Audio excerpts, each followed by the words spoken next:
السلام علیکم ورحمۃ اللہ تعالی وبرکاتہ۔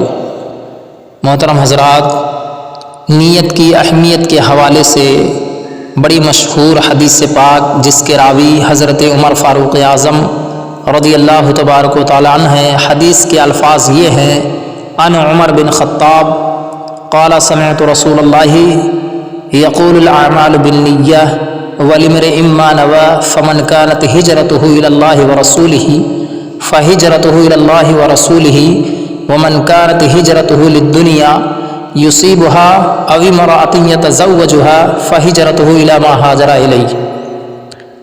اب اس کا ترجمہ آپ سماعت فرمائیں۔ لفظی ترجمہ تو آپ اسکرین پر دیکھ رہے ہیں، اب اس کا بامحاورہ ترجمہ سماعت فرمائیں۔ حضرت عمر بن خطاب رضی اللہ تبارک و تعالیٰ عنہ سے روایت ہے، انہوں نے کہا، میں نے اللہ کے رسول صلی اللہ علیہ وسلم کو فرماتے ہوئے سنا، اعمال کا ثواب نیت ہی پر ہے، ہر شخص کے لیے وہی ہے جو اس نے نیت کی۔ تو جس کی ہجرت اللہ رسول کی طرف ہو، اس کی ہجرت اللہ اور اس کے رسول کی طرف ہی ہے، اور جس کی ہجرت دنیا کی طرف ہو، جسے وہ حاصل کرے، یا کسی عورت کی طرف ہو جس سے وہ نکاح کرے، تو اس کی ہجرت اسی کی طرف ہے جس کی طرف اس نے ہجرت کی۔ یہ جو ہے بامحاورہ ترجمہ اس حدیث پاک کا ہے۔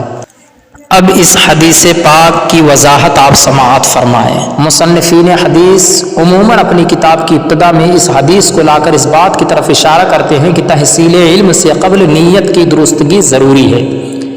اس حدیث کا مطلب یہ ہے کہ اعمال کا ثواب نیت پر ہی ہے، بغیر نیت کسی عمل پر ثواب کا استحقاق یعنی حق نہیں۔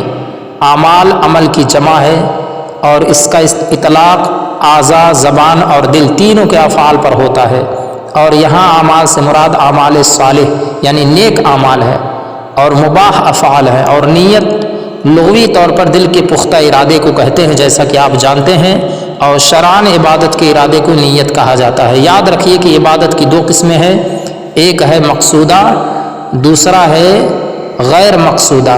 مقصودہ جیسے نماز، روزہ، کہ ان سے مقصود حصول ثواب ہے، انہیں اگر بغیر نیت ادا کیا جائے تو یہ صحیح نہ ہوں گے، اس لیے کہ ان سے مقصود ثواب تھا، اور جب ثواب مفقود ہو گیا تو اس کی وجہ سے اصل شے ہی ادا نہ ہوگی۔ اب دوسرا ہے غیر مقصودہ، وہ جو دوسری عبادتوں کے لیے ذریعہ ہو، جیسے نماز کے لیے چلنا، وضو، غسل وغیرہ۔ ان عبادات غیر مقصودہ کو اگر کوئی نیت عبادت کے ساتھ کرے گا تو اسے ثواب ملے گا، اور اگر بلا نیت کرے گا تو ثواب نہیں ملے گا، مگر ان کا ذریعہ یا وسیلہ بننا اب بھی درست ہوگا اور ان سے نماز صحیح ہو جائے گی۔ ایک عمل میں جتنی نیتیں ہوں گی اتنی نیتوں کا ثواب ملے گا۔ مثلا محتاط قرابت دار کی مدد کرنے میں اگر نیت فقط لوجہ اللہ یعنی اللہ کے لیے دینے کی ہوگی تو ایک نیت کا ثواب پائے گا، اور اگر صلہ رحمی کی نیت بھی کرے گا تو دوہرا ثواب پائے گا۔ اسی طرح مسجد میں نماز کے لیے جانا بھی ایک عمل ہے، اس میں بہت سی نیتیں کی جا سکتی ہیں۔ امام اہل سنت رضی اللہ تبارک و تعالی نے فتاوی رضویہ جلد 5 صفحہ 673 میں اس کے لیے 40 نیتیں بیان کی ہیں۔ سبحان اللہ، یہ ہے امام اہل سنت رضی اللہ تبارک و تعالی عنہ کا وسیع علم، اور فرمایا بے شک جو علم نیت جانتا ہے ایک ایک فعل کو اپنے لیے کئی نیکیاں کر سکتا ہے، بلکہ مباح کاموں میں بھی اچھی نیت کرنے سے ثواب ملے گا۔ مثلا خوشبو لگانے میں، اتباع سنت، تعظیم مسجد، فرحت دماغ، اور اپنے اسلامی بھائیوں سے ناپسندیدہ بو دور کرنے کی نیتیں ہوں تو ہر نیت پر الگ الگ ثواب ملے گا۔ تو پیارے، یہ نیت کی اہمیت کے تعلق سے چند باتیں میں نے آپ کے سامنے پیش فرمائی۔ اللہ تبارک و تعالی ہم سب کو دین کو صحیح طور پر سمجھنے، اس پر چلنے کی توفیق اور رفیق عطا فرمائے۔ واللہ تعالی اعلم۔